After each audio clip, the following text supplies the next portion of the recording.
ये गैस का तो मैं आपका चेक कर लूँगा कि इसका क्योंकि ये वफाक के पास है, तो इसकी तो मैं आपसे ये आज ही पता चलवाएंगे कि हम कैसे आपका गैस का नेटवर्क बढ़ा सकते हैं। सिर्फ गैस के ऊपर मैं एक चीज़ कहना चाहता हूँ कि पाकिस्तान में बदकिस्मती से, क्योंकि हमने गैस के कुएँ उतने नहीं खोदे जितने खोदने चाहिए थे, अब हम खोद रहे हैं ज़्यादा गैस के कुएँ। तो पाकिस्तान के अंदर जो गैस थी और जितनी देर तक पाकिस्तान गैस के ऊपर गुजारा कर रहा था, वो गैस नीचे जा रही है। हमारी जो अपने मुल्क में गैस है वो अब नीचे जा रही है, और जो इंपोर्ट करने वाली गैस है, जो हम बाहर से इंपोर्ट करते हैं, जिसको LNG कहते हैं, इसकी अब मिकदार बढ़ती जा रही है। मसला क्या है कि जो बाहर से गैस आ रही है वो महंगी है। हालांकि हमने एक नया कॉन्ट्रैक्ट साइन किया है जिसमें हमने पहले जिस कॉन्ट्रैक्ट पे गैस ली थी उससे कम कीमत पे ले रहे हैं, लेकिन उसके बावजूद जो गैप है, जितनी कीमत पे हम गैस खरीदते हैं और जितनी कीमत पे हम बेच रहे हैं, यानी अपने लोगों को, डोमेस्टिक कंज्यूमर को दे रहे हैं, उसमें बड़ा गैप आ गया है, जिसकी वजह से हमारे कर्जे अब बढ़ते जा रहे हैं। और इसके ऊपर भी इंशाल्लाह आपके सामने लेके आएंगे कि हमें कैसे अब ये करना है कि सिर्फ आपको पता होना चाहिए, सिर्फ 27% पाकिस्तानियों को घर पे गैस मिलती है, पाइप गैस है। बाकी 73% पाकिस्तानियों के घरों में गैस नहीं है। तो जो 27% पाकिस्तानी हैं, उनको हम जब सस्ती गैस देते हैं तो ये ज़हन में डालें कि ये जो बाकी 73% पाकिस्तानी हैं वो सब्सिडाइज कर रहे हैं उनके लिए, यानी वो उसकी कीमत अदा करते हैं सस्ती गैस उन 27% पाकिस्तानियों को देने के लिए। तो अगर हम गैस और ज्यादा बढ़ाते हैं तो मुश्किल ये है कि अगर उसकी इसी कीमत पे देंगे तो हमारे गैस के कर्जे बढ़ते जाएंगे, क्योंकि गैस महंगी ले रहे हैं, लोगों को सस्ती दे रहे हैं। तो ये गैस का एक इशू था। दूसरी आ गई यूनिवर्सिटीज़ का। देखिए यूनिवर्सिटीज़ का ये तो बिल्कुल आप बात ठीक कहते हैं कि हायर एजुकेशन ये एक कौम के अंदर सबसे बड़ी नेमत होती है। कौमें ऊपर जाती है हायर एजुकेशन से, जब आप उनको क्वालिटी एजुकेशन देते हैं, इसको अंग्रेज़ी में लफ्ज़ है वैल्यू ऐड करते हैं। एक इंसान को जितनी बेहतर तालीम देते जाएं वो उतना ज़्यादा प्रोडक्टिव होता जाता है। ये और बात है कि इसके ऊपर भी सोचना चाहिए किस किस्म की हायर एजुकेशन, इसके ऊपर भी हम काम कर रहे हैं। लेकिन यूनिवर्सिटी एजुकेशन का मसला मैं आपको बताता हूँ क्या आ रहा है। हम यूनिवर्सिटी बना देते हैं, बिल्डिंग बनाने से यूनिवर्सिटी नहीं बनती। जो फैकल्टी होती है, यानी कि जो क्वालिटी प्रोफेसर्स की होती है और PhDs जो वहाँ पढ़ाते हैं यूनिवर्सिटीज़ में, उसके ऊपर डिपेंड करता है। अगर वो क्वालिटी की फैकल्टी हो तो यूनिवर्सिटी का फ़ायदा है। अगर आप यूनिवर्सिटी बना देंगे और उसके अंदर क्वालिटी की फैकल्टी नहीं आती तो वो फिर यूनिवर्सिटीज़ जिस तरह की डिग्रीज देते हैं, आपके सामने है, बेचारे डिग्रीज लेके लोग बेरोज़गार फिर रहे होते हैं। तो ये इस वक्त मसला है, और ये इसके ऊपर एक पूरा हम एक चेंज लेके आ रहे हैं हायर एजुकेशन में, क्योंकि पहले जो हायर एजुकेशन के सरबराह थे वो हमारी गवर्नमेंट ने नहीं उनको सेलेक्ट किया था। अब हम अपनी एक विजन के मुताबिक सरबराह लेके आ रहे हैं और हायर एजुकेशन के अंदर कई बड़े चेंजेस करने लगे हैं। जी, अगले कॉलर से बात करते हैं। और आपकी स्क्रीन पे भी आ रहा है 051-922-4900। जी अस्सलाम वालेकुम। मैं अमरीन कयूम बात कर रही हूँ इस्लामाबाद से। मैं एक हाउस वाइफ हूँ। मेरे हस्बैंड प्राइवेट जॉब करते हैं। मैं महंगाई के बारे में बात करना चाहती हूँ कि महंगाई जो है वो दिन ब दिन बढ़ती जा रही है और गुजारा मुश्किल हो रहा है। हम बच्चों की स्कूल की फीस दें या घर का खर्चा चलाएं।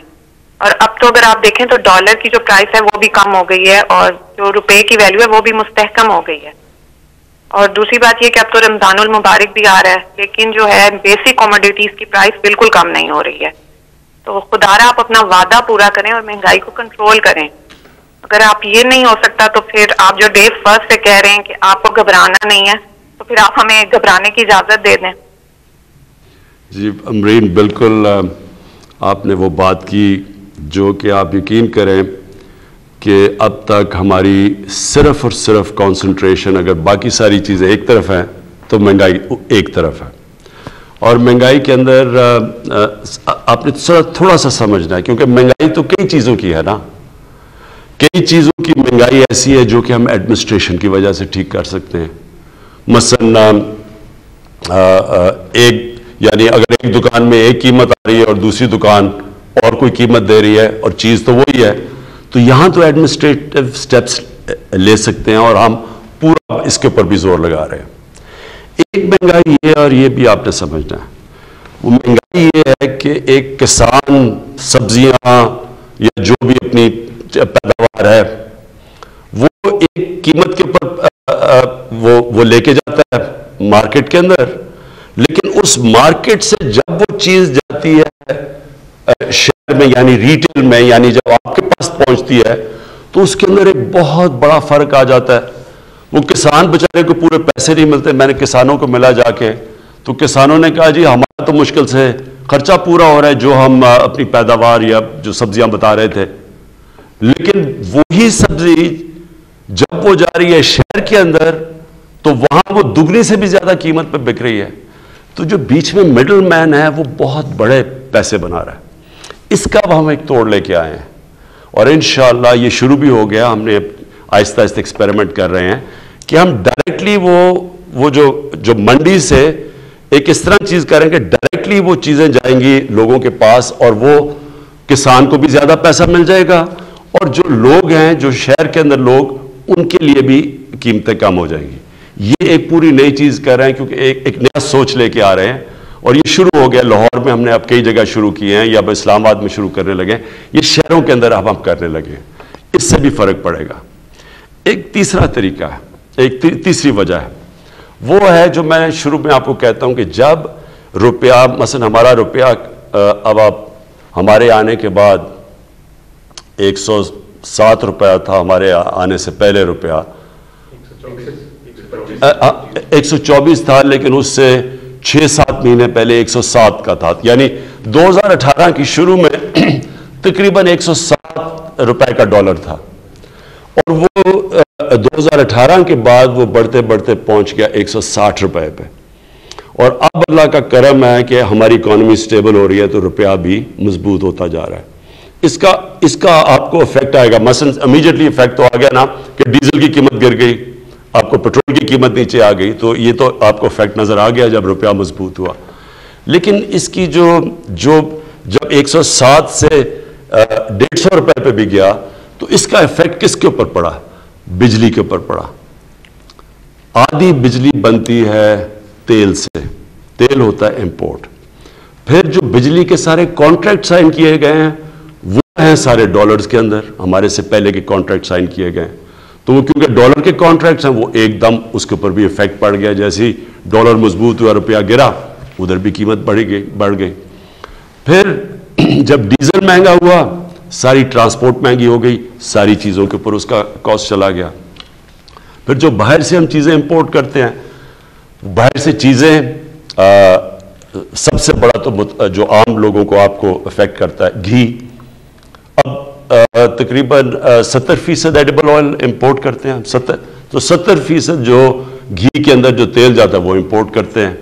फिर दालें, सबसे अफसोसनाक चीज़ ये है कि हमने अभी तक एक वो ज़रूरी मुल्क, हम 70% दालें अपनी इंपोर्ट करते हैं। तो वो ये सारी चीज़ें महंगी हो गई। और एक और मसला आया कि हमें गंदम, जो कि पाकिस्तान में हमेशा होती थी, वो हमारी आबादी क्योंकि बढ़ती गई है, जो गंदम पाकिस्तान में थी उसके अंदर खसारा आ गया। एक तो बारिशें गलत टाइम पे हो गई, तो हमें एक साल के अंदर 40 लाख टन गंदम इंपोर्ट करनी पड़ी।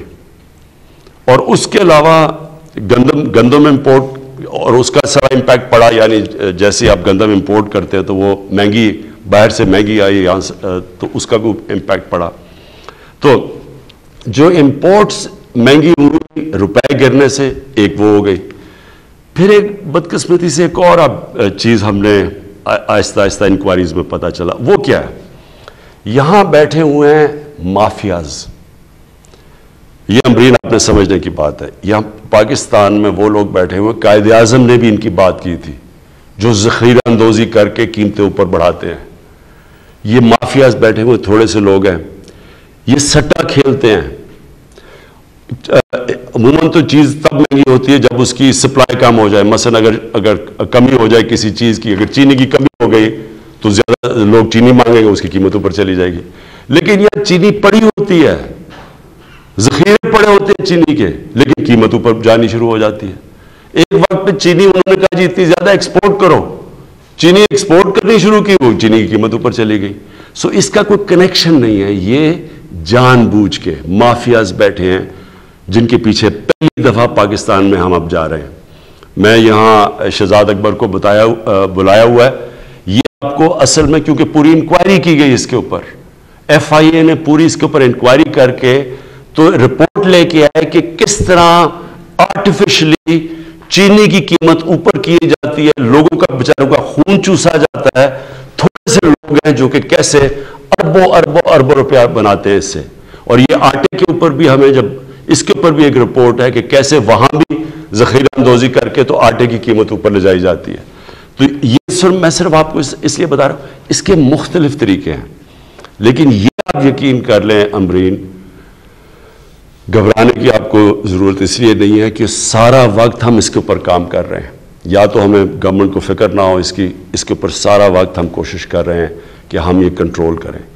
इसके ऊपर जो सबसे बड़ी चीज़ हम अब करने जा रहे हैं, इस साल एक पूरी नई एग्रीकल्चर की एक रेवोल्यूशनरी पॉलिसी लेके आ रहे हैं, जिससे हमने अपना सारा जो एग्रीकल्चर का सेक्टर चेंज कर देना है।